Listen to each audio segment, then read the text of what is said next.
अभी हम आज साथियों अव्ययों का टॉपिक पढ़ेंगे और अव्ययों में हम आपके अव्यय से संबंधित जो भी दिक्कत होंगी वो सब नष्ट हो जाएगी, समाप्त हो जाएगी साथियों। तो अव्यय को आज हम जानेंगे। पहले तो हम समझेंगे कि सुबंत है वो वही अव्यय होते हैं यहाँ पर, है ना। वो कैसे होते हैं, क्या होते हैं, सारी चीज में आपको जानकारी दूंगा। अभी सुबंत शब्दों को पढ़ेंगे और सुबंत में इतने सारे शब्द होते हैं, संज्ञा शब्द होते हैं, अव्यय शब्द, सर्वनाम शब्द, संख्या शब्द और विशेषण शब्द। हमको ये सब नहीं पढ़ना है, हमने विशेषण इत्यादि आज पढ़ भी लिया है।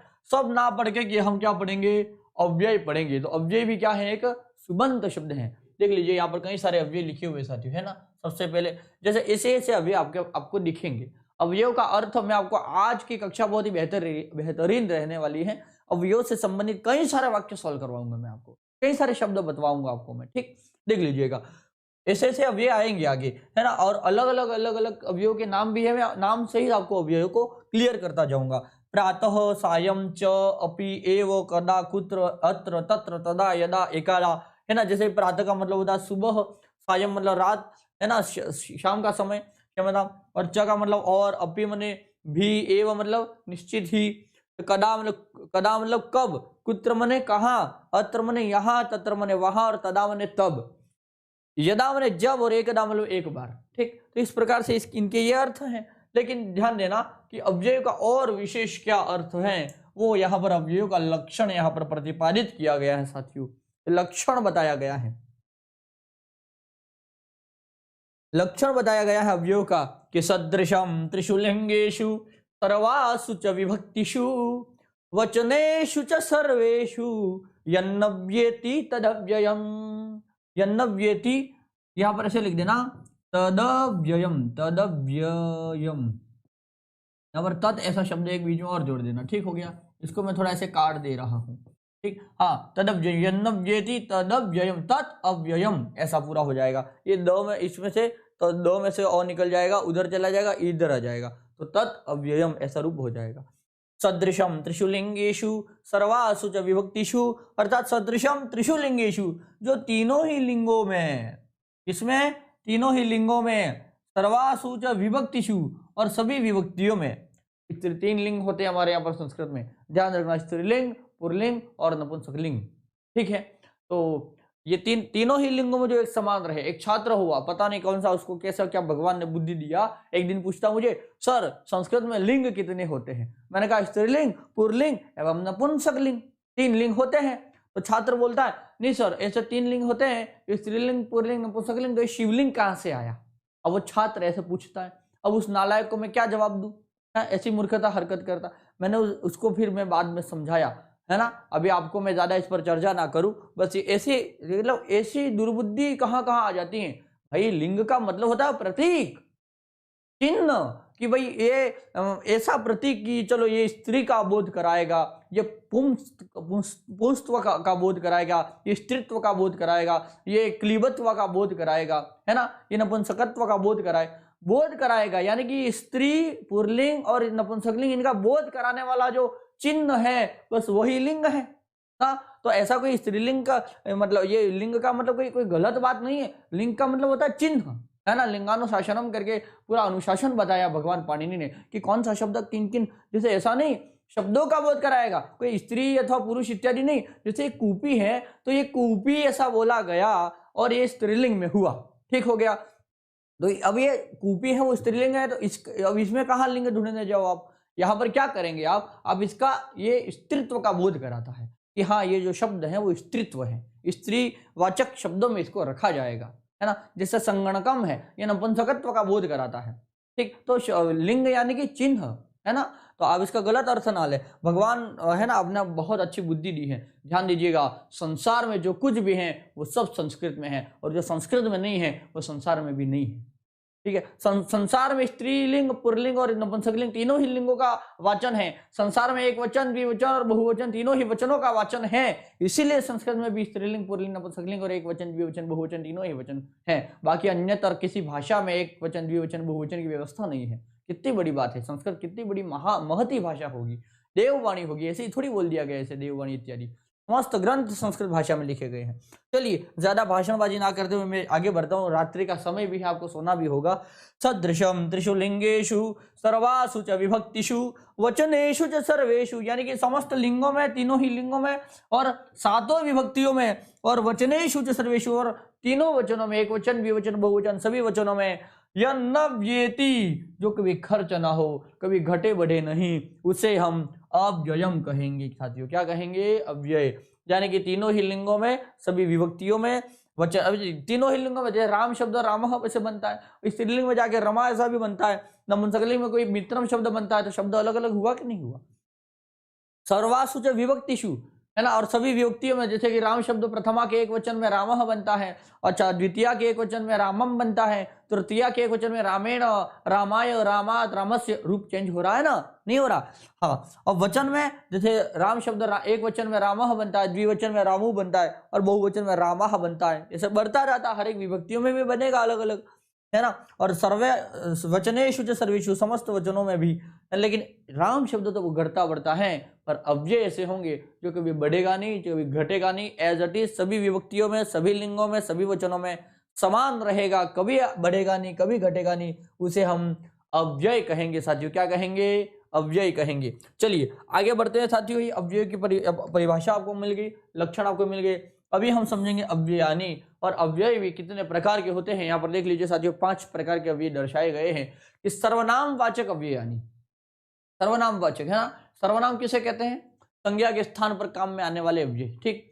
सर्वनाम संज्ञा के स्थान पर काम में आने वाले शब्द सर्वनाम होते हैं, और सर्वनाम जो होते हैं वो सर्वनाम वाचक अव्यय कुछ होते हैं, मैं आपको दिखाऊंगा। कालवाचक अव्यय जो कि काल का बोध कराएंगे, है ना, समय का बोध कराएंगे। स्थानवाचक अव्यय यानी कि जो कि स्थान का, जैसे कुत्र शब्द है, कदा शब्द है ना, ये स्थान का बोध कराते हैं। कृदंतानि अव्यय, कृदंत कहते हैं कृत में अंत होने वाले कृदंत, वो मैं आपको आगे चर्चा करूंगा जब ये आ जाएंगे तब। संख्यावाचक अव्यय, और संख्यावाचक जो भी अव्यय होते हैं जो कि संख्या का बोध कराएंगे, कति, है ना, ये संख्या का बोध, कति रूप्यकाणि, तो संख्या का बोध कराते हैं, है ना। कह समय संख्या का बोध कराता है। चलिए आगे बढ़ते हैं, आगे चलते हैं, देख लीजिएगा ये 5 प्रकार के अव्यय हैं, तो इन अव्ययों को हम एक एक करके जानेंगे। सर्वप्रथम हम सर्वनाम वाचक अव्यय को जानेंगे। हो सकता है कोई अव्यय सर्वनाम वाचक में भी है और उधर आगे जाके के बदल भी सकता है, किसी अन्य में भी आ सकता है। विभाजन के कई प्रकार हो सकते हैं साथियों, जैसे आपके भी विभाजन के कई प्रकार हो सकता है कि नहीं हो सकते, इनके विभाजन किए गए साथियों। देखो ये है ना, अव्यय होते हैं कई सारे अव्यय हैं, उन सभी अव्ययों में सर्वनाम वाचक अव्यय अलग कर दिए, कालवाचक अलग कर दिए, स्थानवाचक, कृदंत और संख्यावाचक अव्यय अलग कर दिए। लेकिन आगे चल के हो सकता है कोई अव्यय यहाँ तो होगा ही, वो यहाँ भी आ जाएगा, वो यहाँ भी आ जाएगा, ऐसा भी होगा भाई। विभाजन के कई प्रकार हो सकते हैं। अभी आपका विभाजन करना हो तो मैं ऐसा कह सकता हूँ ना कि चलो ये स्त्रीवाचक जितने भी स्त्री जो भी है ना, जो स्त्रियां हैं वो एक तरफ आ जाए और जो पुरुष हैं वो एक तरफ आ जाए, ऐसा कर सकते हैं नहीं, ये विभाजन हो गया। फिर और विभाजन कर सकते हैं कि भाई जिनको नींद आ रही है वो एक तरफ हो जाए, जिनको नींद नहीं आ रही वो एक तरफ हो जाए, जो नहा के आए हैं वो एक तरफ आ जाए और जो नहा के नहीं आए वो एक तरफ आ जाए, है ना। ऐसे कर सकते हैं कि नहीं कर सकते हैं? विभाजन कर सकते हैं ना। तो यहां पर भी ऐसे विभाजन किया गया, 5 प्रकार से बांट दिया गया, और आगे चल करके कोई अव्यय ऐसा इसमें तो रहेगा, इसमें भी घुस के आ जाएगा। ऐसे मैं बोल दूं कि नहा के आने वाले की एक लाइन लगा दो इधर, नहीं नहा के आने वालों की एक लाइन इधर लगा दो, है ना। और फिर बोल दिया कि जो खा के आया वो एक लाइन इधर लगा दो, तो ऐसे बोलते ही एक व्यक्ति जो यहाँ से 1 2 4 व्यक्ति उधर भी चले जाएंगे दौड़ के, ठीक, ऐसा होता है ना। तो सेम वैसे वैसे यहाँ पर भी विभाजन किया गया। चलिए आगे बढ़ते हैं। तो ये सर्वनाम वाचक अव्यय को हम सर्वप्रथम पढ़ेंगे। यहाँ पर लिखा है अत्र स्पर्श फलकम अस्ति। स्पर्श फलकम मतलब टच स्क्रीन वाला बोर्ड है। क्या लिखा है यहाँ पर? अत्र लिखा है ना, ये सर्वनाम वाचक है। अत्र स्पर्श फलकम अस्ति। इदानीम वयम अव्ययम पठामः। अब हम अव्यय को पढ़ते हैं। ऐसा लिखा, सभागारस्य उभयतः मार्गः अस्ति। सभागार कहते हैं हॉल को, जहां पर मीटिंग हो सकती है ना। तो उस सभागार के उभयतः यानी कि दोनों ओर मार्ग है, ऐसा बोला गया। अहम एकदा, मैं एक बार, हिमाचल प्रदेशम अगच्छम, ठीक हो गया। भवान क्व अर्थात कुत्र, क्व ने मने भी कहा और कुत्र मने भी कहा, गच्छति, भवान क्व गच्छति, भवान कुत्र गच्छति, आप कहाँ जाते हैं। इस प्रकार यहाँ पर ये इसका अर्थ हुआ। मम दक्षिणतः सरस्वत्याः मूर्ति अस्ति। मेरे दक्षिण भाग में सरस्वती की मूर्ति है। ध्यान दीजिएगा, यदि आपको लगे कि सर इसका हिंदी अर्थ की भी हमें आवश्यकता है, हमें जानना है, तो आप ऐसा कर सकते हैं, मैं जो बोला उससे आप नोट भी कर सकते हैं, है ना। इस वीडियो को वापस से रिवाइज भी कर सकते हैं और नोट कर सकते हैं क्या क्या बोला गया है। या हिंदी अर्थ इसलिए नहीं लिखा क्योंकि हमें अव्यय को पढ़ना है, पूरे वाक्य से मतलब नहीं, हमें उस शब्द से मतलब है जिसका क्या अर्थ होता है। मम दक्षिणतः सरस्वत्याः मूर्ति, मेरे दक्षिण भाग में सरस्वती माता की मूर्ति है। तो ये जो लाल लाल दिख रहे हैं आपको, ये सारे सारे सर्वनाम वाचक अव्यय हैं साथियों। क्या है? सर्वनाम वाचक अव्यय। देख लीजिएगा। और सर्वनाम वाचक अव्यय और कौन कौन से हैं? तो वहां तो मैंने आपको वाक्य बता दिए, यहाँ सारे अव्यय बता दिए। आप चाहो तो इनका स्क्रीनशॉट ले सकते हैं, अथवा तो आपको ये पीडीएफ भी अवेलेबल करवा दी जाएगी, कोई दिक्कत नहीं है। आपको कैसे लग रहा है सब कुछ, आ जाइए यहाँ पर, जल्दी से जुड़ जाइए। चलिए आ जाइए, बहुत बढ़िया। हाँ आइए देख लीजिएगा, ये अत्र तत्र इदा है ना, अत्र अतः, अत्र माने यहाँ, अतः मतलब इस, अतः इसीलिए, है ना। इदानीम इत्थम, इदानीम मतलब अब, इत्थम मतलब इस प्रकार, उभयत्र दोनों ओर, उभयथा दोनों की तरह, उभयथा उभयतः दो है ना, उभयतः माने वो भी दोनों तरफ। हाँ, एकदा एकत्र, एकतः, एकदा मतलब एक बार, एकत्र मतलब एकत्र हो जाना, एकतः मतलब एक से शुरू करके, है ना। किम मतलब किम, क्या, किम माने किम, भवतः नाम किम, तुम्हारा नाम क्या है, आपका नाम क्या है, तो किम माने क्या है, तो वहां पर किम। कदा माने कब, कुत्र, क्व, कथम, कुतः, कथम माने कैसे, कुत्र माने कहां पर, क्व माने भी कहां पर, और कुतः मतलब कहां से, भवान कुतः आगतवान, आप कहां से आए हैं, तो वहां पर कुतः ऐसे अव्यय का प्रयोग किया। तत् मने वह, ठीक है, तत् मने वह, और यद, तत् मने वह भी होता है, और तत् के दो अर्थ हैं, ठीक है, यत और तत्, ठीक हो गया। ये यत तत् दोनों का प्रयोग होता है साथ साथ में। तदा तब, तत्र तथा, तरहि, दक्षिणतः दक्षिणेन, परत्र पूर्वत्र, परतः पूर्वतः, यत तद यत, ये हो गया, यत और तद ये दोनों लगेगा, ठीक है। यदा, यदा और तदा हो गया, ठीक। यदा तदा साथ में चलते। यत्र, यथा, यतः, यति, यदि, यतः माने जहां से, यत्र माने जहां, सदा माने सदा माने हमेशा, सर्वदा माने भी हमेशा, सर्वत्र माने सब जगह, सर्वथा मतलब सर्वथा, सर्वथा ऐसा करना अपराध है, ऐसा करना सर्वथा अपराध है।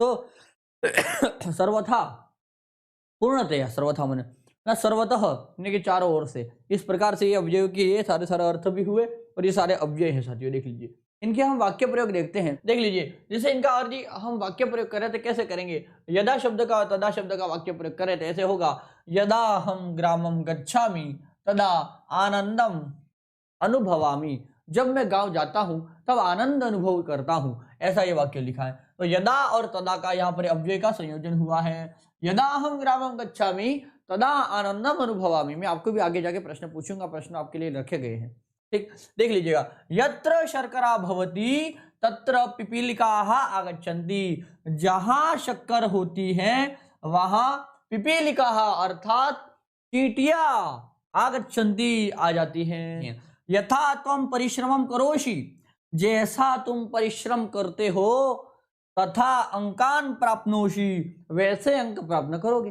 है ना, वैसे अंक प्राप्त करते हो, जैसा तुम परिश्रम करोगे वैसे अंक प्राप्त करोगे, ये इसका अर्थ है। यहाँ पर ये लट लकार का प्रयोग किया गया, बस इतनी बात। और ध्यान रखना, यथा और तथा ये दोनों अव्यय हैं। हाँ, इनका कभी रूप चेंज नहीं होगा, यत्र तत्र का रूप कभी चेंज नहीं होगा, एज इट इज रहेंगे, यदा तदा भी एज इट इज रहेंगे।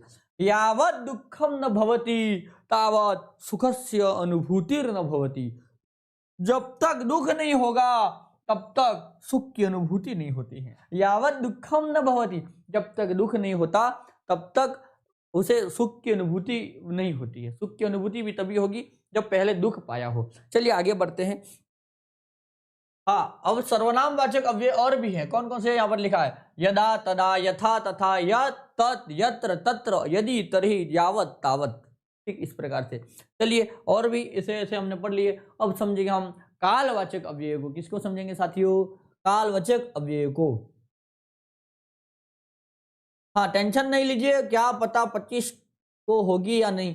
हाँ, आप टेंशन नहीं लीजिए, आप अपना कर्म कीजिए, फल तो भगवान देंगे। यदि आपने स्वेच्छा से और मेहनत किया है तो फल उसका जरूर मिलेगा। आप इतना पढ़े ना, इतना पढ़े ना, इतना पढ़े कि गवर्नमेंट जॉब देगी, वो देगी पक्का है, लेकिन साथ ही साथ आप अपनी आजीविका के लिए कभी किसी आपको हाथ ना फैलाना पड़े। इतना पढ़ के आप इतना रेडी हो जाइए बढ़िया तरीके से, है ना, कोई दिक्कत नहीं है, जीवन है। अब जीवन में आपको संघर्ष तो करना पड़ेगा, मेहनत तो करना पड़ेगा, मेहनत कीजिए, मेहनत करने में पीछे ना रहे आप। यदि मेहनत करेंगे तो भगवान आपको देगा भी सही, उसके एवज में जो आपको, आप एक बार पात्र तो बने कि भगवान की आप पर कृपा हो। पात्र तो बनना चाहिए इंसान, अब पात्र ही ना हो तो उसके ऊपर कहाँ का कैसे कृपा होगी। ध्यान दीजिए, कालवाचक अव्यय जो काल का बोध कराएंगे, अद्य मंगलवासर ऐसा लिखा है, हालांकि ऐसे मान लेते हैं, ऐसे लिखा दिया है कि मंगलवासर है, वास्तव में आज कौन सा वार है, आज वार है वो शनिवार है। अभी 12 बजे बाद रविवार लग गया, वो अंग्रेजी का है, पर हमारा जो हिंदू वास्तविक बोलता है हिंदू पंचांग कि सुबह सूर्य उगने से लगाकर अगले दिन का सूर्य जब तक ना उगे तब तक वो एक ही वार गिना जाएगा। तो उस हिसाब से यदि देखें तो आज कौन सा वार है, अद्य शनिवासरः, अद्य शनिवासरः अस्ति।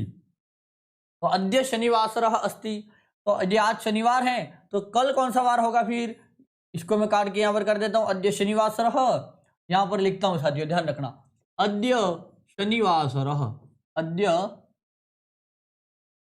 शनिवासरः, अद्य शनिवासरः, ठीक हो गया। अच्छा, तो कल कौन सा वार होगा फिर, श्वः बुधवासरः, क्षम्यतां वहाँ बुधवासरः लिखा है, श्वः रविवासरः, अद्य शनिवासरः, श्वः रविवासरः। अच्छा, अस्थि लगाओ ना लगाओ बात एक ही है ना, जो इतना कहते ही अस्थि होगा ही पीछे, ये पक्का हो गया है, ठीक। अच्छा, अद्य श्वः, और तो परश्वः कौन सा वार, यानी कि परसों कौन सा वार होगा, परश्व, अद्य श्वः परश्व सोमवासरः, क्या हो जाएगा, सोमवासरः, सोमवासरः। और प्रपरश्व, यहाँ पर आगे लिखा प्रपरश्व, तो ये भी डेडेस्ट किया तो आपको बताना है कि प्रपरश्व कः वासरः, तो प्रपरश्वः, प्रपरश्वः मंगलवासरः, क्या हो जाएगा साथियों, मंगलवासरः। तो ये चारों 4 दिन हो गए, आज, ये आने वाला कल, आने वाला परसों और आने वाला तरसों, इस प्रकार से। तो अद्य शनिवासरः, श्वः रविवासरः, परश्वः सोमवासरः और प्रपरश्व मंगलवासरः। इसको ऐसे पढ़ेंगे, अद्य शनिवासरः, श्वः रविवासरः, परश्वः सोमवासरः, प्रपरश्व मंगलवासरः, ऐसे इसको पढ़ा जाएगा। अभी इसको जब पीछे जाएंगे, यानी कि गया हुआ कल है ना, बीता हुआ कल, तो अद्य तो शनिवासर हो गया, तो जब आज अगर शनिवासर है तो कल कौन सा वार था, तो यह यहां पर आ जाएगा, क्या, यह अद्य शनिवासरः, और यह शुक्रवासरः, यह शुक्रवासरः, शुक्रवासरः, यह शुक्रवासरः, ठीक हो गया। और यह अद्य श्वः परश्व प्रपरश्व, और अद्य यह परह्य, अद्य यह परह्य, हाँ परह्य, यहाँ पर कौन सा वार हो जाएगा, गुरुवासरः, परह्य गुरुवासरः, परह्य गुरुवासरः, ठीक हो गया। और यहाँ पर क्या आ जाएगा, प्रपरह्य, यहाँ पर नीचे लिखूं, देख लीजिएगा, अद्य ह्य, हाँ अद्य ह्य परह्य प्रपरह्य, प्रपरह्य, प्रपरह्य। अच्छा, गुरुवासर था, तो अब आगे उससे पहले कौन सा वार होगा, बुधवार होगा साथियों ना, बुधवासरः, बुधवासरः, देख लीजिएगा। तो अद्य शनिवासरः, श्वः रविवासरः और परश्वः सोमवासरः, प्रपरश्व मंगलवासरः। अद्य शनिवासरः, यह शुक्रवासरः, परह्य गुरुवासरः, प्रपरह्य बुधवासरः, क्या हो गया, प्रपरह्य बुधवासरः है। तो इस प्रकार से ये अद्य श्व परश्व प्रपरश्व, अद्य ह्य परह्य प्रपरह्य, यानी कि श्व इत्यादि जो लिखे जाएंगे ये आने वाले कल के लिए हैं, और ह्य परह्य जो हैं वो बीते हुए कल के लिए थे, ठीक हो गया साथियों। तो एक काल का बोध कराते हैं कि आज कल परसों, और पीछे वाला भी आज कल परसों, इस प्रकार का काल का समय का बोध कराते हैं, है ना। तो ये भूतकाल का बोध करा रहा है हय है वो, और ये शो है वो आने वाले कल का बोध करा रहा है, अद्य यानी कि आज का बोध करा रहा है। ये कालवाचक अव्यय हो गए साथियों, क्या हो गए, कालवाचक अव्यय। इसी प्रकार और हम आगे बढ़े, कालवाचक अव्यय ये सारे हैं कि अद्य श्व परश्व ह्य परह्य प्रपरह्य, सद्य, सद्य मतलब तुरंत, अभी तुरंत, अधुना मतलब अभी, संप्रति मतलब आजकल, है ना, इदानीम मतलब अभी, पूरा, चिरम, पूरा मतलब पूर्वम, चिरम मतलब बहुत लंबे समय तक, दिवा माने दिन, नक्तम माने रात, है ना, ये काल का बोध करा रहा है ना, अभी इदानीम नक्तम वर्तते, अभी नक्तम है, अभी रात है। अच्छा देखो, इदानीम नक्तम वर्तते, मैंने ऐसा दोनों ही प्रत्यय लगाए, इदानीम और नक्तम दोनों ही प्रत्यय, दोनों ही क्या है, अव्यय है, दोनों ही अव्यय लगा दिए। प्रातः, सायं, सदा, सर्वदा, कदा, एकदा। प्रातः सायं माने सुबह और शाम, सदा सर्वदा माने सदा सर्वदा, सदा माने वो भी उसका अर्थ, और सर्वदा का मतलब भी, दोनों का मतलब होता है हमेशा। कदा और एकदा, कदा माने कब और एकदा मतलब एक बार। ठीक, चलिए, तो इस प्रकार की सब क्या होगी, ये कालवाचक अव्यय होगी साथियों। स्थानवाचक अव्यय को अब हम समझेंगे। स्थानवाचक अव्यय को देखना होगा आपको। और स्थानवाचक अव्यय में कौन कौन से हैं, अत्र, तत्र, अत्र माने यहाँ, यहाँ, तो ये स्थान, इस स्थान का आपको उसका बोध हो जाएगा। तत्र माने वहां, सर्वत्र माने सब जगह, कुत्र माने कहाँ, यत्र माने जहां, अपरत्र, परत्र और अन्यत्र, इन सब का अर्थ यह होता है कि अन्यत्र, किसी और जगह, अपरत्र अथवा परत्र बोल दो अथवा अन्यत्र बोल दो, मतलब ये है इन तीनों का कि कहीं और जगह, किसी और जगह पर। ठीक, चलिए, तो इसी प्रकार इसके सारे सारे हम देख लेंगे। ठीक है, इनके भी सारे सारे आगे देखिए दिखाए जाएंगे। ठीक है, अत्र तत्र इनका भी हमने प्रयोग हमने पढ़ लिया पहले शुरुआत में, तो कह रहा हूं ना मैं, कोई अव्यय कहाँ चला जाएगा। अभी देख लीजिए, कृत प्रत्ययांतानि अव्ययानि।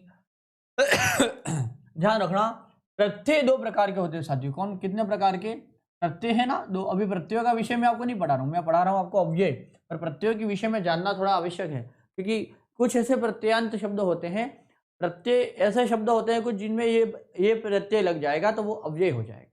ऐसे कुछ प्रत्यय होते हैं, तो मैं आपको प्रत्यय बता रहा हूं। ठीक है, देख लीजिएगा प्रत्यय। ठीक है, ऐसे प्रत्यय प्रत्यय दो प्रकार के होते हैं। एक वो प्रत्यय जो धातुओं के पीछे लगेंगे, अच्छा लगेंगे पीछे, वो भी पक्का है। और एक वो प्रत्यय जो कि शब्दों के पीछे लगते हैं।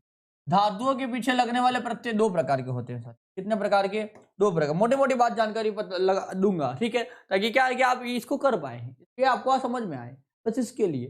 ठीक है, हाँ, धातुओं के पीछे लगने वाले प्रत्यय दो होते हैं। एक होते हैं तिंग प्रत्यय, कौन से साथियों, तिंग प्रत्यय होते हैं। और दूसरे होते हैं कृत प्रत्यय होते हैं, कौन से होते हैं, कृत प्रत्यय। ठीक है, अच्छा, तिंग प्रत्यय होते हैं वो 18 होते हैं, और कृत प्रत्यय होते हैं वो एक त्वा, कौन कौन से होंगे, त्वा, ल्यप, कई सारे होते हैं, त्वा, ल्यप और तुमुन। अब चूंकि हमें इतने ही पढ़ने हैं, इस वजह से यहाँ पर इतना ही लिख रहा हूँ, त्वा, ल्यप एवं तुमुन। ये क्या है, ये कृत प्रत्यय है, ये तीनों। ठीक, अच्छा, त्वा, ल्यप और तुमुन। और शब्दों के पीछे लगने वाले प्रत्यय की चर्चा हम करके मतलब है नहीं, क्योंकि उसमें अण, ढग, ठय इत्यादि कई सारे प्रत्यय शब्दों में भी होते हैं, है ना, लगेंगे पीछे, पक्का है। शब्दों से लगने वाले प्रत्यय एक तो सुप प्रत्यय कहलाते हैं, और एक तिंग प्रत्यय कहलाते हैं। सुप और तिंग प्रत्यय, ऐसा वो प्रत्यय कहलाते हैं। अभी ध्यान दीजिएगा, मोटी मोटी बात, हमें धातुओं से लगने वाले प्रत्यय और वो भी कृत प्रत्ययों के विषय में जानना है। ठीक, अब क्यों जानना है धातुओं से लगने वाले, हाँ, धातुओं से लगने वाले कृत प्रत्ययों को जानना है, क्योंकि कृत प्रत्यय में कुछ प्रत्यय ऐसे होते हैं जो यदि किसी धातु के पीछे लग जाए तो पूरा धातु रूप जो होता है वो अव्यय हो जाता है। समझ आ रहा है साथियों। अब देख लीजिएगा, जैसे कि कृत प्रत्यय है, अब धातु से जुड़ने वाला एक कृत प्रत्यय है, और कृत प्रत्यय में कई सारे प्रत्यय हैं, उनमें एक त्वा प्रत्यय होता है, ल्यप प्रत्यय होता है, तोन प्रत्यय होता है। ठीक, अब देखिए कृत प्रत्यय, अब देख लीजिए, जैसे यहाँ पर एक और मैं आपको उदाहरण दे दूं। अब ये पट धातु है, ठीक, अब ये भूल जाइए, इसको इसको इन सबको छोड़ दीजिए, चलिए, ठीक, ये शब्दों से लगने वाले को छोड़ दीजिए। जैसे कि पट धातु है, और पट धातु के साथ में ये त्वा प्रत्यय को मैं लगा दूं, ऐसे मान लेते हैं, पट धातु के साथ में त्वा प्रत्यय लगेगा। अब ध्यान देना, त्वा, जो नए बच्चे हैं वो ध्यान देना, पुरानों वालों को तो पता होगा, परंतु नए वालों को मैं बता रहा हूँ। त्वा प्रत्यय में क्या होता है, ये क की संज्ञा हो जाती है। लशक्व तद्धिते सूत्र है, कहता है कि ल, श और क, ख, ग, अंग की संज्ञा हो जाती है। आप अभी इतना समझो कि ये आगे प्रत्यय के आगे जो आ रहा है क, इसकी इत संज्ञा हो जाती है।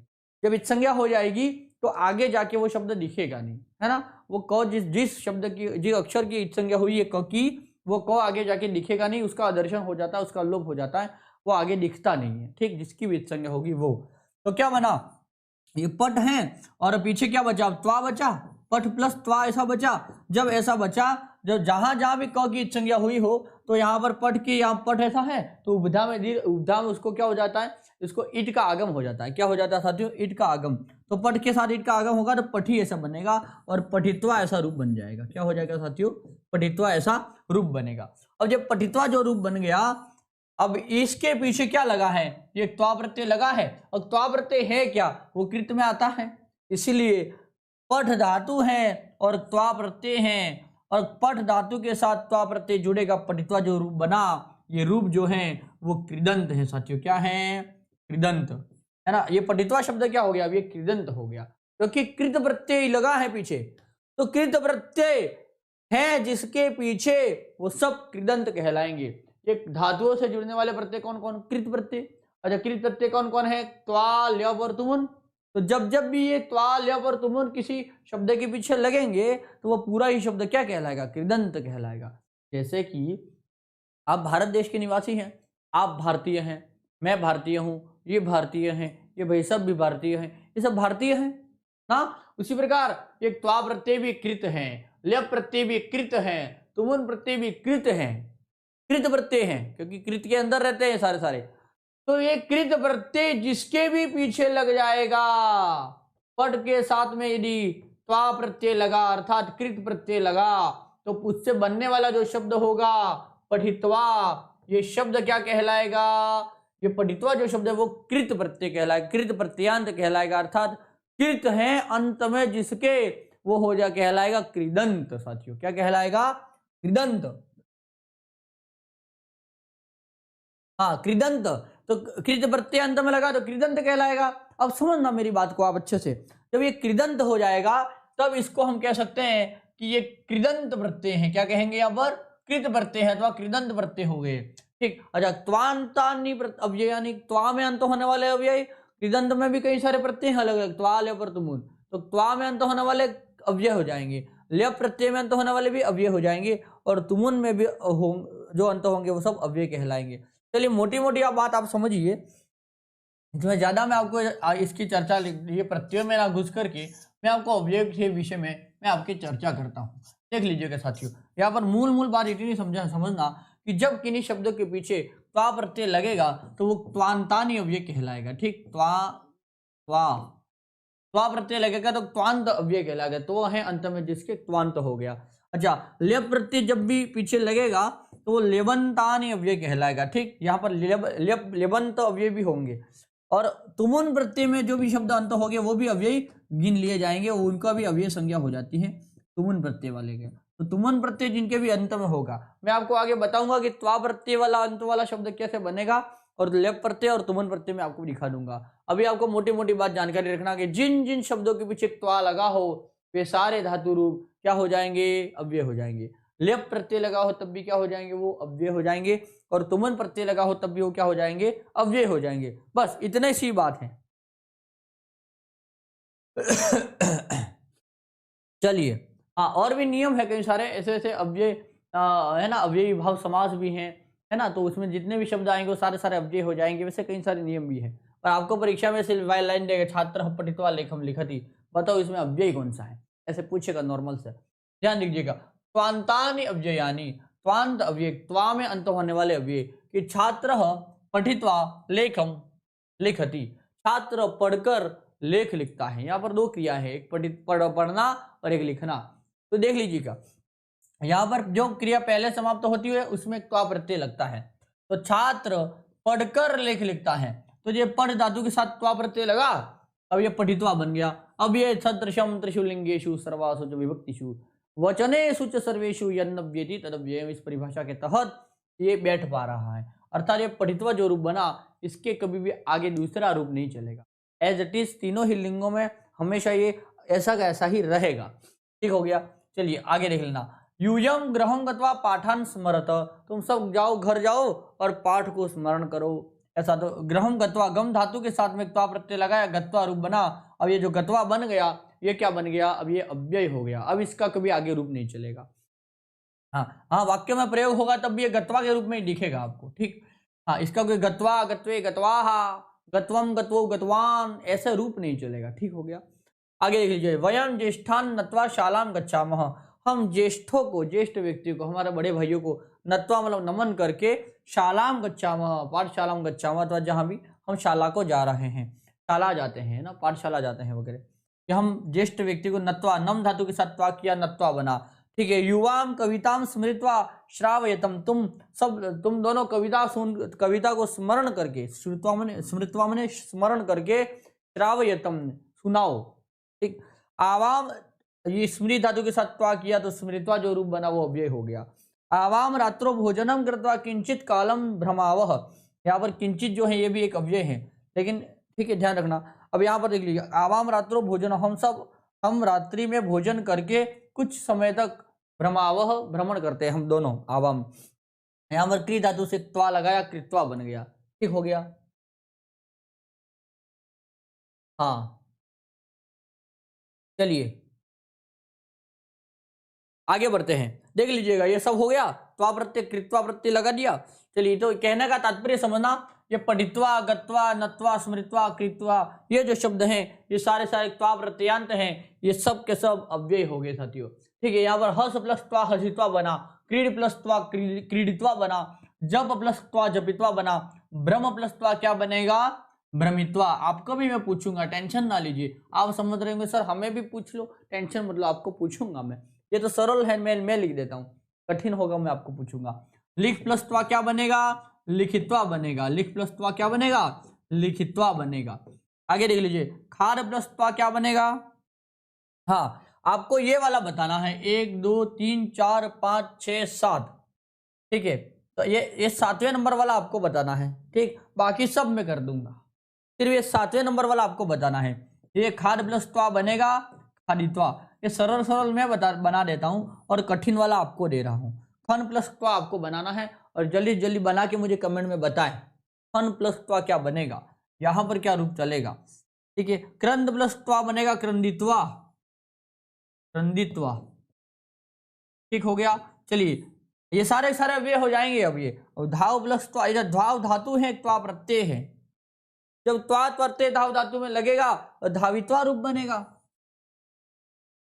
धावित्वा ऐसा रूप बनेगा। लेकिन अब तक तो धाव धातु के रूप चलते थे, धावती धावतः धावंती, तो आगे बढ़ता था, अब वो प्रत्यय नहीं था, लेकिन त्वा प्रत्यय इसके पीछे लग गया तो ये क्या हो गया, ये अव्यय हो गया। ठीक हो गया, सिर्फ ये जैसे हस धातु है, हसती हसत हसंती रूप चलेगा, अव्यय नहीं है, क्योंकि रूप चल रहा है ना उसका। जब इसके पीछे त्वा प्रत्यय लगेगा, हसित्वा बना, ये हसित्वा जो शब्द है ये कृदंत है, और कृदंत प्रत्यय है, अव्यय है, क्षम्यता, कृदंत क्या हो गया, अव्यय है, कृदंतानि अव्ययानि। निंद प्लस त्वा क्या बनेगा, निंदित्वा बनेगा साथियों, क्या बनेगा, निंदित्वा, निंदा करके, ऐसा रूप होगा। ये नृत्य प्लस त्वा क्या बनेगा, ये बनेगा नर्तित्वा बनेगा, क्या बनेगा साथियों, नर्तित्वा, नर्तित्वा। ठीक है, हाँ, पढ़ प्लस त्वा बनेगा पठित्वा, क्या बनेगा, पठित्वा। अब ये पठित्वा बन गया, अब ये क्या हो गया, ये अव्यय हो गया। अब इसका रूप लीजिए, पद प्लस त्वा क्या बनेगा, पतित्वा, पतित्वा, सरल है। और मिल प्लस त्वा क्या बनेगा, मिलित्वा, क्या बनेगा, मिलित्वा। ठीक हो गया। चलिए, अब ये जो बन गए ना, पठित्वा, मिलित्वा, ये सब अव्यय हो गए साथियों, क्या हो गया, अव्यय। हाँ चलिए आगे बढ़ते हैं। हाँ, प्रत्यय लगाएंगे तब खन धातु के साथ में प्रत्यय लगेगा, वो हट जाएगा। हाँ, ध्री से बनेगा धृत्वा, क्री से बनेगा कृत्वा, स्मृ से बनेगा स्मृत्वा, हरि से हृत्वा, श्रु से श्रुत्वा, ज्ञा से ज्ञात्वा, और स्ना से स्नात्वा बन जाएगा साथियों। सरल है ना बहुत, कोई ज्यादा कठिन तो नहीं है। ध्री धातु से क्या बन जाएगा, एक दो में बना के बता देता हूँ। ध्री से बनेगा, ये पीडीएफ भी आपको देनी है इसलिए बना देता हूँ। हाँ, ध्री से बनेगा धृत्वा, क्री से बनेगा कृत्वा, क्री से क्या बना, कृत्वा। ये सिमरी से बनेगा स्मृत्वा। ठीक हो गया। और ये ह्री धातु त्वा करेंगे, हृत्वा बनेगा, हृत्वा। और शिरो धातु त्वा करेंगे, श्रुत्वा। ये क की सब जगह क की इच संज्ञा हो जाएगी, क की क्या हो जाएगी साथियों, इच संज्ञा हो जाएगी। जिसकी इच संज्ञा होती है वो आगे जाके दिखता नहीं है शब्द अक्षर, तो शुरू से क्या बन जाएगा, श्रुत्वा, ये हो गया श्रुत्वा, है ना। ज्ञा से क्या बनेगा, ज्ञात्वा, क्या बना, ज्ञात्वा। और स्ना से बनेगा स्नात्वा, क्या हो जाएगा साथियों, स्ना से स्नात्वा बन जाएगा। तो ये सारे शब्द। हाँ, अब ये जो बन गए धृत्वा बन गया। अब तक धी धातु था, दृढ़ धातु के रूप चलते हैं, धरती धरतः धरंती से रूप चलते हैं, लेकिन अब ये इसका रूप नहीं चलेगा। त्वा प्रत्यय जुड़ गया, अब रूप नहीं चलेगा। ये सारे क्या हो गए, अव्यय हो गए। तो कृत्वा हो गया, स्मृत्वा हो गया, हृत्वा हो गया ना, श्रुत्वा हो गया, ज्ञात्वा हो गया, स्नात्वा हो गया। इस प्रकार से सारे शब्द हो गए। चलिए आगे बढ़ते हैं। आगे भी लिखा है क्री प्लस त्वा। हाँ, अभी ये आपको बना के मुझे कमेंट करके बताना है। 1 2 3 4, ये 5, 6 7, ये हो गया 8, ये 9, और ये 10, ये 11 और ये 12। ठीक, ये 12 के 12 आपको मुझे बना के बताना है। ठीक, जल्दी जल्दी शीघ्राति शीघ्रम कुर्वन्तु। ये 12 के 12 प्रत्यय आपको बना के मुझे आपको बताना है। कैसे बताएंगे, जल्दी कुर्वन्तु, शीघ्रम कुर्वन्तु सर्वे। चलिए आगे बढ़ते हैं। आगे देख लीजिए, त्वान्तानि अव्ययानि। त्वा में अंत होने वाले अव्यय और कौन कौन से हैं, तो ये सारे लिख दिए हैं। ये पठित्वा जो बन गया, अब ये अव्यय हो गया। पठित्वा, लिखित्वा, नर्तित्वा, स्नात्वा, गत्वा, खादित्वा, मिलित्वा, क्रीडित्वा, सूचयित्वा, सूचना देना ना, सूचना देकर, सूचना करके, पतित्वा, दत्वा, ये दा धातु के साथ में बना है। क्या बना है, दा धातु के साथ में त्वा किया, दत्वा, ये तो डबल आएगा, ध्यान रखना। या नत्वा, प्रेषयित्वा, हसित्वा, सुप्त्वा, इस प्रकार से सारे रूप हो गए। चलिए अब ल्यप प्रत्ययान्त शब्द को हम समझेंगे। ध्यान देना कि जहां जहां त्वा प्रत्यय लगेगा वहां वहां ल्यप प्रत्यय भी लगेगा, पर ल्यप प्रत्यय की कंडीशन है, त्वा प्रत्यय किसी भी धातु के पीछे लग जाएगा त्वा प्रत्यय, लेकिन यदि धातु के पूर्व में, जैसे पढ़ धातु के साथ में त्वा लग जाएगा तो पठित्वा रूप बनेगा। लेकिन पढ़ धातु के साथ में ल्यप प्रत्यय लगाना है तो पढ़ धातु के साथ में कम से कम कोई ना कोई उपसर्ग होना जरूरी है। ठीक, तो सम उपसर्ग कर देते हैं, फिर पढ़ धातु करते हैं और फिर ल्यप प्रत्यय करेंगे, तो इस रूप ऐसे बन जाएगा, संपठ्य ऐसा रूप हो जाएगा। क्या हो जाएगा साथियों, संपठ्य रूप ऐसा बन जाएगा। तो संपठ्य, हाँ, पर धातु के साथ जब जब भी क्रिया के साथ में अथवा धातु के साथ में ये सम उपसर्ग अथवा कोई भी उपसर्ग लग जाएगा, उपसर्ग युक्त धातु होगी तो ल्यप लगेगा, और उपसर्ग नहीं होगा और धातु होगी तो धातु के साथ त्वा लगेगा। अर्थ दोनों का सेम है, पढ़कर, लिखकर, खाकर, सोकर, इस प्रकार से रूप चलेगा। चलिए ध्यान दीजिए, ये इन सब में क्या है, ये उप उपसर्ग लग गया, यहाँ पर आंग उपसर्ग लगा, आंग उपसर्ग लगा, प्र उपसर्ग लगा, प्र या उत या प्र, ऐसे उपसर्ग लगा है ना। धातु के साथ उपसर्ग लगेगा तो ल्यप प्रत्यय हो जाएगा। वृद्धा उद्याने उपविश्य बालान पश्यति। कोई वृद्धा महिला है, वृद्धा यानी कि बुढ़िया है, वो उद्याने उपविश्य, एक बगीचे में बैठ करके, बालान पश्यति, बालकों को देखती हैं। शिक्षक आगत्य छात्रान पाठयति, शिक्षक आ करके छात्रों को पढ़ाते हैं। यहाँ पर आंग उपसर्ग लगा, गम धातु के साथ में आगत्य रूप बना। आगत्य जो हो गया, ये आंग, ध्यान रखना, आंग उपसर्ग है, अलग विषय है वो, और ये वो अव्यय है, वो भी एक अव्यय है। ध्यान रखना, जितने उपसर्ग हैं वो भी अव्यय की उपसर्ग बिना पढ़ाया ना उपसर्गों में आपको, यहाँ पर दोपहर में तो जितने भी उपसर्ग हैं वो भी अव्यय गिने जाएंगे। और गम धातु के साथ ल्यप प्रत्यय लग गया, जब गम धातु के साथ ल्यप प्रत्यय, आंग उपसर्ग हो, गम धातु हो, तो ल्यप प्रत्यय लगा, तो इनसे बनने वाला शब्द जो हुआ आगत्य, ये पूरा शब्द ही अव्यय हो गया, अब इसका रूप नहीं चलेगा। अब ध्यान रखना, माता शाकम आदाय भोजन निर्माति, माता शाक लेकर के, सब्जी ला करके भोजन बनाती हैं। पाचकः शाकम प्रक्षाल्य पाकम करोति, पाचक यानी कि पकाने वाला, तो पाचक महोदय क्या करते हैं, शाकम प्रक्षाल्य, सब्जी को धो करके, पाकम करोति, पकाते हैं। वटुः गुरुम प्रणम्य पठति, वटु का मतलब होता है सन्यासी अथवा पढ़ने वाला, जो भी वेद इत्यादि का अध्ययन करने वाला छोटे सन्यासी लोग होते हैं, बालक होते हैं, उनको वटुः ऐसा कहते हैं। तो वटुः गुरुम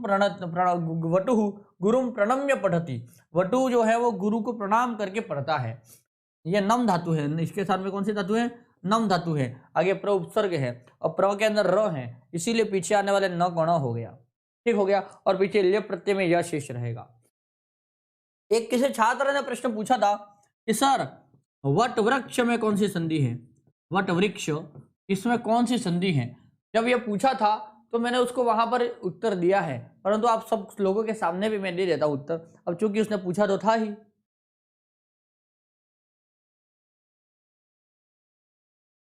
चलिए, हाँ, वट वृक्ष में कौन सी संधि है, तो देख लीजिएगा यहाँ पर मूल शब्द ऐसे था कि वटु प्लस रिक्षः, वटु प्लस रिक्षः, ऐसा ये एक शब्द था।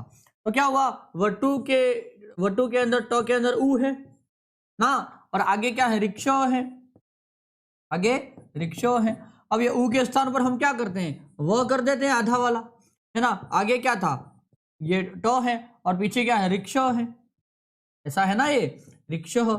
जब ये जुड़ेगा तो ऐसे नहीं हो जाएगा, ये वट और वह के अंदर री जुड़ जाएगा, वट वृ क्या पीछे लग जाएगा, वट वृक्ष, ऐसा ये रूप हो जाएगा।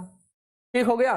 तो वट वृक्ष के अंदर कौन सी संधि है, यण संधि है साथी। कौन सी संधि है, उ के स्थान पर वह हुआ है, यण संधि है। अब उस भाई को भी पता चल गया होगा।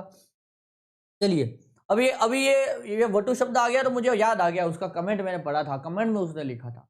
ठीक, उस समय शायद मैं पढ़ नहीं पाया, बाद में मैंने पढ़ा तो उसका उत्तर मैं आज दे रहा हूँ, उसको दे देना, उत्तर समझ जाएगा, शायद यहाँ पर होगा भी तो उसको उत्तर मिल जाएगा। यदि इसको लगे कि हाँ सर मुझे उत्तर मिल गया तो थोड़ा ऐसे अंगूठा कर दे ताकि पता चले। अंगूठे की परंपरा पहले हम ठेंगा कहते थे, आज उसे लाइक कहते हैं। बड़ी दिलचस्प बात है। आगे बढ़ते देख लीजिएगा, शिक्षका उत्थाय वही ही गच्छति, शिक्षक उठता है और फिर बाहर जाता है, उठकर बाहर चला जाता है। बिड़ालः गृहं प्रविश्य दुग्धम पिबति, बिड़ाला कहते हैं बिल्ली, और बिल्ली का जो हस्बैंड हाँ वो बिड़ाला कहलाएगा। बिल्ली को कहते हैं बिड़ाली, है ना, और या चाहो तो मार्जारी भी कह सकते हो, इसके कई अलग अलग नाम हैं। और उसका जो हस्बैंड है, जो पुल्लिंग है, वो क्या हो जाएगा, बिड़ालः गृहम प्रविश्य, बिड़ाल है वो, बिल्ली है वो, घर में प्रवेश करके दुग्धम पिबती, दूध पी जाता है। ठीक, चलिए तो इस प्रकार से सारे अपने लेप प्रत्ययांत शब्द जो भी हैं ये सारे क्या हो जाएंगे, ये अव्यय हो जाएंगे। अब इनका रूप नहीं चलेगा। ठीक हो गया साथियों। चलिए आगे बढ़ते हैं, देख लीजिएगा लेबंतानी अव्ययानी, और भी हम देख लेते हैं लेप प्रत्यय में अंत होने वाले कौन कौन से अव्यय और है। लिख धातु से त्वा करेंगे, लिखित्वा बना, लिखित्वा जो बन गया ये अव्यय हो गया। वी प्लस लिख धातु के साथ में विलिख्य रूप बनेगा, लेप प्रत्यय करेंगे तो। नम और त्वा करेंगे तो नत्वा बन जाता है, क्या बन जाता है, नत्वा। लेकिन यदि प्र और नम और लेप करेंगे, प्र के अंदर र है, इस वजह से न कोणा हो जाता है। ठीक है, और म तो है ही, ये ल चला जाता है सिर्फ, और प भी चला जाता है। ध्यान देना, लेप प्रत्यय के अंदर ये प की संज्ञा होती है, ल की संज्ञा होती है, केवल य शेष रहता है। ठीक, तो ध्यान रखना, ये प्र हो गया और ये न कोणा हो जाएगा क्योंकि प के अंदर र है। जबकि र और श किसी शब्द में आए और उसके पीछे कोई न आता हो तो उस न का ण हो जाएगा। रसाभ्यम नोन समान पर, ऐसा सूत्र पाणिनि भगवान बताते हैं। ये प्रणम्य ऐसा रूप बन गया। ठीक हो गया। चलिए सम उपसर्ग है, गृह धातु है और लेप प्रत्यय है, तो संग्रह्य बन जाएगा। क्या बन जाएगा, संग्रह्य, संग्रह्य ऐसा रूप हो गया। आदाय क्या हो जाएगा, यहाँ पर य शेष रहेगा, आ उपसर्ग दा धातु है तो आदाय ऐसा रूप बन जाएगा। आदाय का मतलब लेकर के। ठीक है, अच्छा आदाय का मतलब लेकर के ऐसा भी होता है, और आदाय का मतलब देकर के भी हो सकता है।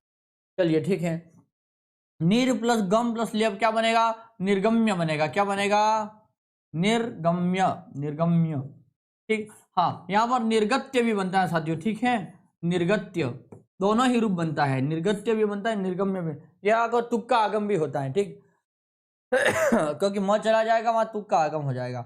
सम प्लस था प्लस लेप क्या बनेगा, संस्थाप्य, संस्थाप्य क्या बन जाएगा साथियों, संस्थाप्य। तब से आप आ बना है। तो प्रविश प्लस लेप क्या बनेगा, प्रविश्य ऐसा रूप बना। क्या बना, प्रविश्य। चलिए हाँ, पीछे विसर्ग भी नहीं लगेगा, याद रखना। ठीक है, प्रक्षाल्य बनेगा। क्या बनेगा यहाँ पर, प्रक्षाल्य, प्रक्षाल्य। नीचे एक लाइन लिखी है, सोपसर्ग धातु नाम त्वा स्थाने ल्यप भवति, उपसर्ग सहित धातुओं के साथ, सोपसर्ग धातु नाम उपसर्ग सहित धातुओं के पीछे त्वा के स्थान पे ल्यप प्रत्यय हो जाएगा। यदि यहाँ पर यदि ऐसा होता कि पट के साथ में ल्यप त्वा लगाते तो पटित्वा रूप बन जाता, लेकिन सम उपसर्ग हो और फिर पट हो तो अब त्वा नहीं लगेगा। अब हमको चाहते हुए भी न चाहते हुए भी कुछ भी करो, आपको सम उपसर्ग के साथ पट धातु होगा तो ल्यप प्रत्यय को लगाना पड़ेगा। उपसर्ग के साथ यदि धातु हो तो त्वा के स्थान पर ल्यप प्रत्यय का प्रयोग होता है, अर्थ दोनों का सेम होता है। चलिए आगे बढ़ते हैं। हाँ, सम प्रेष्य क्या बन जाएगा, सम उपसर्ग प्रेष धातु से क्या बन जाएगा, संप्रेष्य रूप बन जाएगा। क्या बन जाएगा साथियों, संप्रेष्य, यह रूप हो गया। ठीक, अच्छा, प्र, आप और ल्यब, तो आप धातु के रूप चलते हैं, आपनोति आपनुतः आपनुवंती ऐसे रूप चलता है। ये रिक्त्वा करेंगे तो आपत्वा बनेगा, आपत्वा, ठीक है। लेकिन प्र उपसर्ग के साथ ल्यब प्रत्यय कर देंगे आप धातु के साथ में, तो प्राप्य ऐसा रूप बनता है। क्या बनता है? प्राप्य। ये बनेगा आकृष्य, ये क्या बन जाएगा? आकृष्य, आकृष्य ऐसा रूप हो जाएगा। उपविश्य क्या बन जाएगा? ये उपविश्य यानी कि बैठ कर, उपविश्य, ठीक। संप्रेष्य यानी कि भेज कर, प्राप्य यानी कि प्राप्त करके, प्राप्त कर, आकृष्य यानी कि आकर्षित करके, ठीक है। और यहां पर उपविश्य यानी कि भविष्य क्या मतलब होता है? बैठ कर, ठीक। आगे देख लीजिए, यहां पर उत, स्था और ल्यब क्या करेंगे? उत्थाय बनेगा। क्या बनेगा? उत्थाय। ये स्था के अंदर से स चला जाएगा, था बचेगा, उत और ल्यब में से यही बचेगा, उत्थाय। ल्यब के अंदर ल और प की संज्ञा हो जाती है, ध्यान रखना सभी लोग। यह शेष रहेगा मात्र, ठीक। संसूच्य, ये म है उसका अनुस्वर हो जाएगा, संसूच्य बन जाएगा, संसूच्य, संसूच्य। ये हो गया साथियों, समझ में आ रहा है आप लोगों को? चलिए चलिए आगे बढ़ते हैं, ठीक है। अब ये संप्रेष्य बन गया। ल्यब प्रत्यांत जो भी शब्द हो गए ये सारे के सारे अव्यय हो गए। हम पढ़ क्या रहे हैं साथियों? हम अव्यय को पढ़ रहे हैं। लेबंतानि अव्ययानि यहाँ पर लिखे गए हैं, देख लीजिएगा कौन कौन से हैं। विलिख्य, आगत्य, लिख धातु के साथ भी उपसर्ग लगाया, ये ल्यब प्रत्यय करेंगे, विलिख्य। आंग उपसर्ग लगाया, गम धातु के साथ में आगत्य रूप बना। प्रेष के साथ सम लगाया, संप्रेष्य बना। संग्रह्य, आदाय, अध्याप्य, है ना, ये धी, यहाँ पर ये अधीते, ऐसा यहाँ पर अधीते, अधीते, अधियाते, अधीते, अधियाते, अधीते ऐसा रूप चलता है इसका, ठीक है। तो अधि धातु का, ठीक। तो यहाँ पर अध्याप्य ऐसा रूप बन गया, अधि उपसर्ग पूर्वक आप्य, ठीक है। अच्छा, आगे देख लीजिएगा, यहाँ पर क्या है? स्वीकृत्य, तो सी उपसर्ग ऐसे सी लगा दिया, यहाँ पर ध्यान दीजिएगा, है ना। ये सी लगा दिया और क्री धातु के साथ में यहाँ पर एक स्वीकृत्य ऐसा रूप बोल गया। यहाँ पर च्वी, च्वी ऐसा एक रूप शब्द आता है, च्वी को फिर बाद में सी हो जाता है और क्री धातु के साथ लगाएंगे, स्वीकृत्य रूप बनेगा ल्यब प्रत्यय के साथ में। चलिए, आहूय, है ना, हु धातु के साथ आंग उपसर्ग लगाया, आहूय रूप बना। विष्ट के साथ में उप उपसर्ग लगाया, उपविश्य बना। ये स्था के साथ उद उपसर्ग लगाया, उत्थाय बना। संस्मृत्य, आनीय, नी धातु के साथ आंग उपसर्ग लगाया, और प्रविश्य, ठीक है, और परिवेश्य, इस प्रकार से रूप ये सारा सारा हो गया साथियों, ठीक है। यहाँ पर आप धातु है, इसके अंदर कौन सी धातु है? आप धातु है, आपनोति ऐसा रूप चलता है। अधि उपसर्ग लोग आप धातु करेंगे, अध्याप्य ऐसा रूप बन जाएगा साथियों। चलिए हो गया, आगे बढ़ते हैं। अभी तुमन तानी अव्यय, यानी तुमन प्रत्यांत जो भी शब्द हैं वो भी अव्यय कहे जाएंगे। आगे बढ़े, देख लीजिएगा। हाँ, अहम पठितुम विद्यालयम गच्छामि, मैं पढ़ने के लिए। अच्छा, तुमन का मतलब क्या होता है? के लिए, ऐसा समझ लेना आप। चतुर्थी का जो अर्थ होता है, चतुर्थी विभक्ति का, वही इसका अर्थ होता है। अहम पठितुम विद्यालयम गच्छामि, मैं पढ़ने के लिए विद्यालय जाता हूँ। अब देख लेना, पर धातु के साथ में तुमन प्रत्यय करेंगे, ठीक है। अच्छा, तुमन के अंदर न चला जाएगा, ठीक, और यहां से यहाँ ऊ भी चला जाएगा, तो तुम ऐसा रूप बचेगा। क्या बचेगा? तुम ऐसा बचेगा। तो पढ़ के साथ में तुम करेंगे तो ये पठ के उपधा में यहाँ पर ई का आगम, इट का आगम होता है, तो ऐसा रूप बनेगा पठितुम। क्या बनेगा साथियों? पठितुम।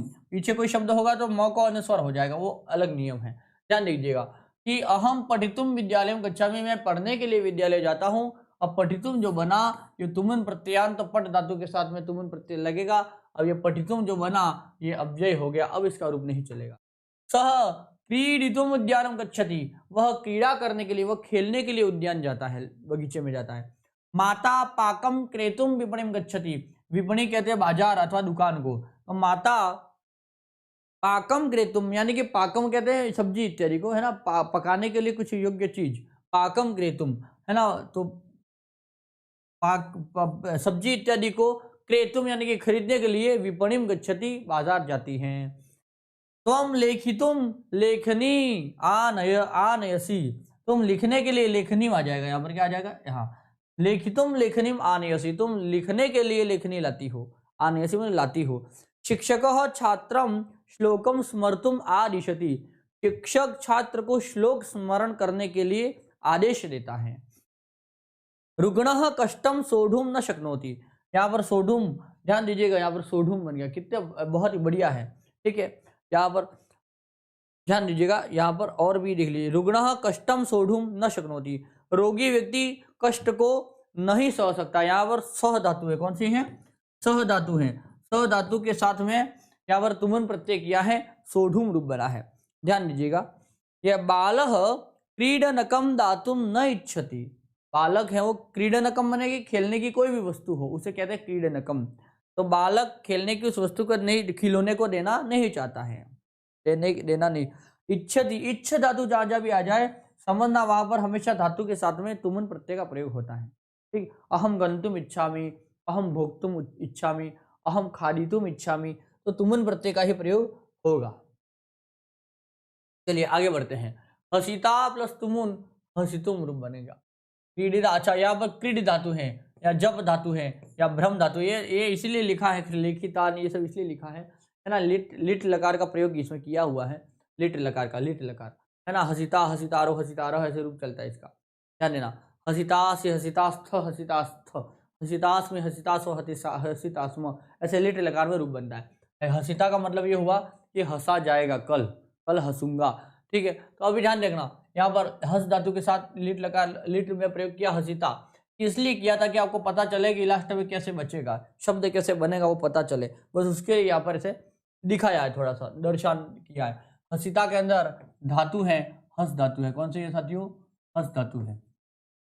हाँ, हस धातु के साथ तुमुन किया, हसितुम रूप बना। यहाँ पर क्रीड धातु के साथ में, क्रीड धातु के साथ में तुमुन क्रिया क्रीडितुम बनेगा। यहाँ पर जप धातु के साथ में तुमुन करेंगे जपितुम बनेगा, या भ्रम धातु के साथ में तुमुन करेंगे भ्रमितुम बनेगा, या लिख धातु के साथ में तुमुन करेंगे लेखितुम बनेगा।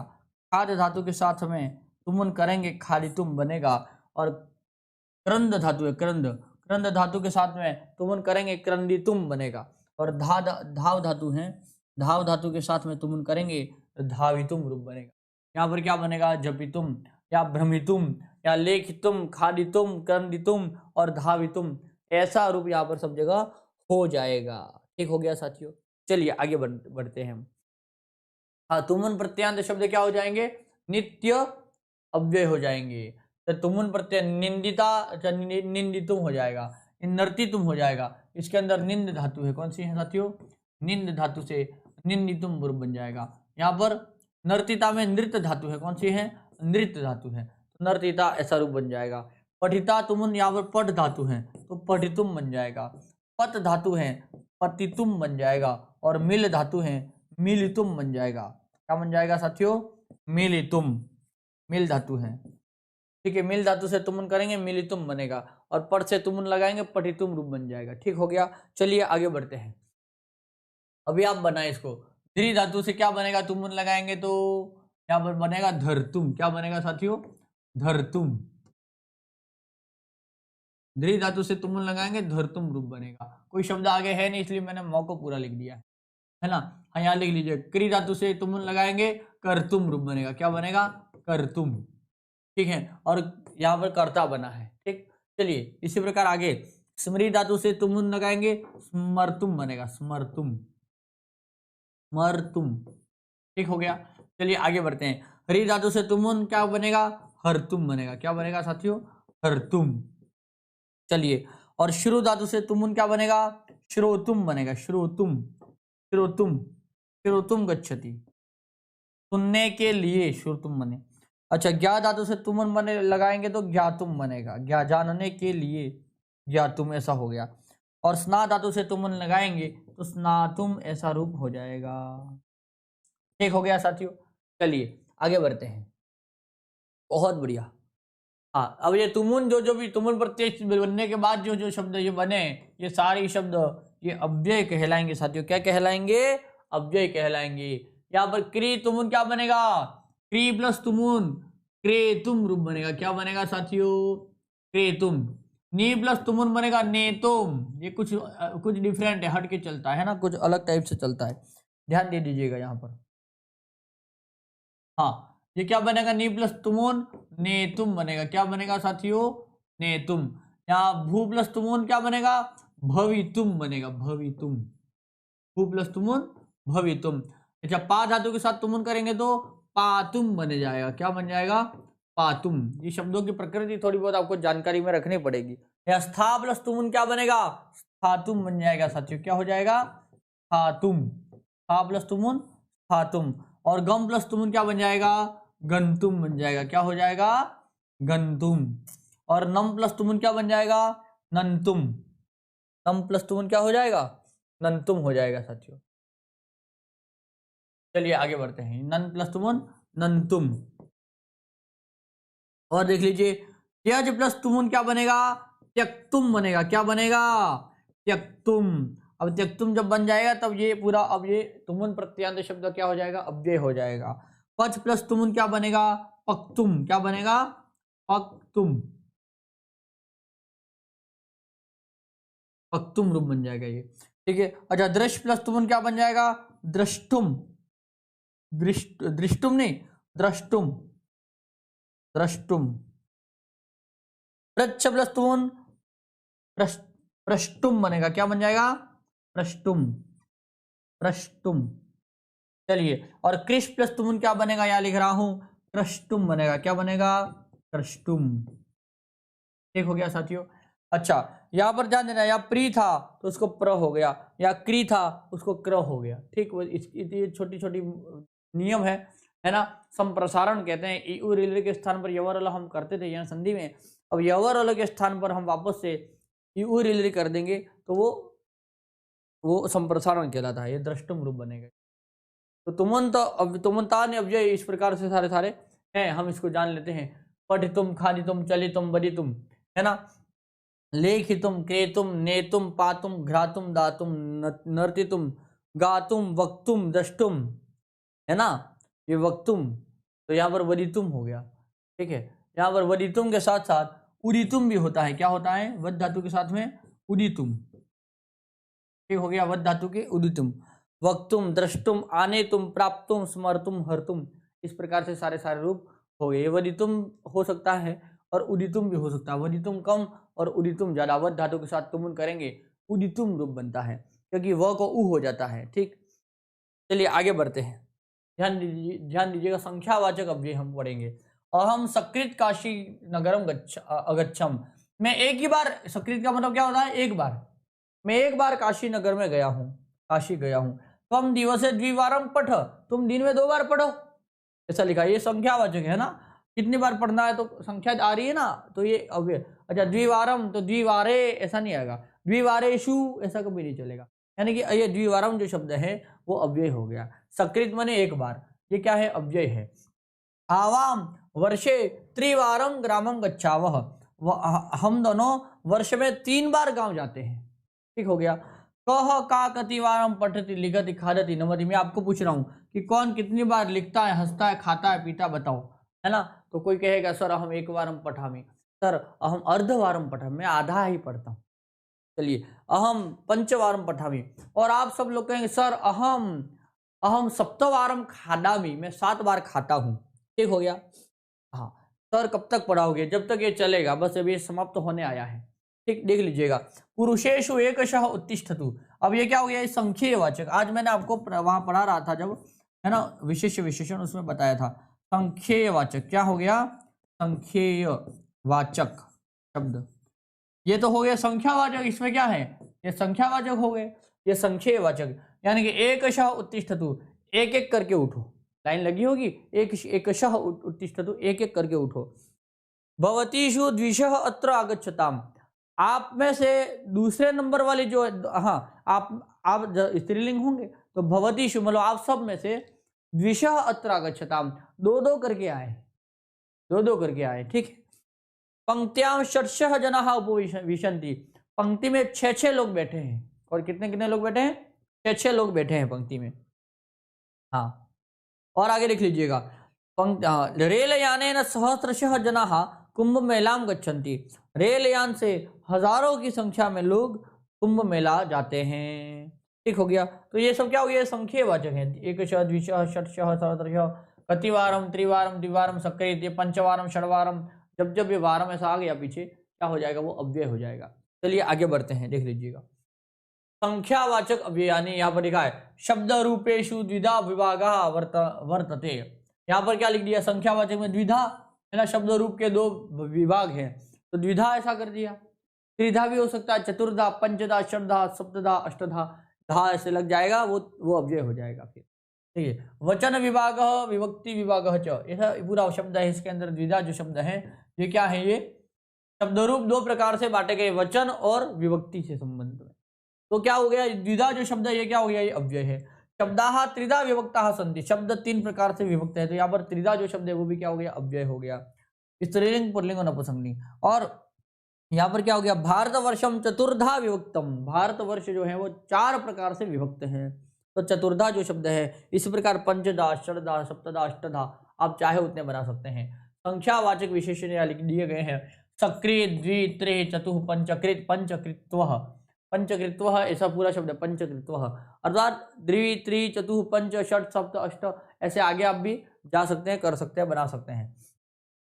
एकशः, द्विशः, त्रिशः, चतुष, एक शमन, एक एक करके, दो दो करके, तीन तीन करके, चार चार करके, पांच पांच करके, है ना। इसी प्रकार षटशः, सप्तशः, अष्टशः, नवशः, ऐसे ऐसे शतशः, शतशः, सौ तक आप गिन सकते हैं कि सौ करके आ जाए, है ना। हजारों लाखों की संख्या में जो लोग हैं, सौ लोग पहले आ जाए, है ना। ऐसे ऐसे जब भी बोलना हो, सहस्रशः भी हो जाएगा, सहस्रशः जनाः गच्छन्ति, हजारों की संख्या में लोग जा रहे हैं, हजारों लोग। एकधा, एक बार, है ना, एकधा यानी कि एकधा एक बार, द्विधा मतलब दो प्रकार के, एकधा मतलब एक प्रकार, त्रिधा मतलब तीन प्रकार, चतुर्धा, पंचधा, षोडधा, अच्छा षोढ़ा, सप्तधा, अष्टधा, नवधा, दशधा, शतधा और सहस्त्रधा, जहां जहां भी धा लग जाएगा संख्या के पीछे, वो पूरा शब्द क्या हो जाएगा, अव्यय कहलाएगा। एकधा के लिए अब एकधा का रूप नहीं चलेगा। ठीक हो गया, समझ में आ गया आप लोगों को। चलिए आगे बढ़ते हैं, ध्यान दीजिए, कस्य विभागः कतिधा, किसके कितने विभाग हैं, अभी आपको जानकारी, आप इसी प्रकार से आप बना सकते हैं कई सारे वाक्य। ठीक है, कि इसके दो विभाग हैं, इसके तीन विभाग हैं, शरीरस्य दश विभागाः सन्ति, ऐसे कुछ भी। हाँ हाँ, दश विभागाः, दशधा विभागाः, शरीरः दशधा विभक्तः, 10 प्रकार से विभक्त है। अच्छा, धिक्, अभितः, उभयतः, परितः, सर्वतः, विना, सह, सार्धम, साकम, समम, अंतरेण, नमः, स्वस्ति, स्वाहा, स्वधा, अलम, वषट, बहि, आरभ्य, पूर्वम, परम, पुरतः, पृष्ठतः, दक्षिणतः, वामतः, उपरि, अधः, अत्र कयाचित विभक्त्या योगेन एतेषां प्रयोगः भवति, किसी न किसी विभक्ति के साथ में इनका प्रयोग होता है। जैसे धिक्, अभितः, उभयतः, परितः, सर्वतः, है ना, और विना, क्षम्यतां, है ना। और यहाँ पर ये इनका प्रयोग किसके साथ में होता है, हमेशा द्वितीय विभक्ति के साथ में होता है साथियों, जो कि कारक का नियम है। किसका नियम है साथियों, कारक का नियम। ठीक, अभी हम और वो जब कारक पढ़ेंगे तो मैं आपको समझा दूंगा कि कैसे क्या है वो।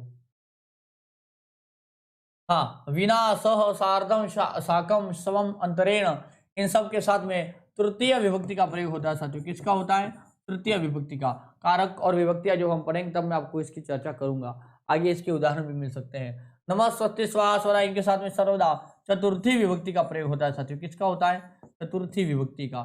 और वही ही आरभ्य, पूर्वम, परम, इन सब के साथ में पंचमी विभक्ति का प्रयोग होता है। अपरिबहिरंचवः पंचम्या, पूर्वतः, पृष्ठतः, दक्षिणतः, वामतः, उपरि, अधः, इन सब के साथ में षष्ठी विभक्ति का प्रयोग होता है साथियों। ठीक तो द्वितीय विभक्ति में आने वाले अव्यय इस प्रकार से हो जाएंगे। ये सब शब्द हैं, इन शब्दों के योग में सर्वदा द्वितीय विभक्ति होती है।